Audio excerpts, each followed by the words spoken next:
ఇంకా కావాలంటే మీరు గరం మసాలా ఆర్ పన్నీర్ కర్రీ మసాలా కూడా వాడుకోవచ్చు. నేను ధనియాల పొడి వరకే వాడుతున్నాను. ఇవన్నీ వేసాక మంచిగా మిక్స్ చేసుకుని టొమాటోస్ ఎక్కడైనా కొంచెం హార్డ్గా ఉన్నట్లయితే వాటిని గరిటెతో మెదుపుకోవాలి. అలా చేసిన తర్వాత మనం ముందుగా ఫ్రై చేసి పెట్టుకున్న పన్నీర్ పీసెస్ని కూడా అందులోనే వేసుకొని కొంచెం వాటర్ కూడా వేసుకోవాలి.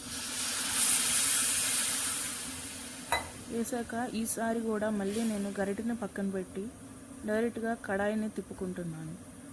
గరిటె పెట్టడం వల్ల పన్నీర్ ముక్కలు చెదిరిపోతాయేమో అని చెప్పి నేను డైరెక్ట్ కడాయిని తిప్పుతున్నాను.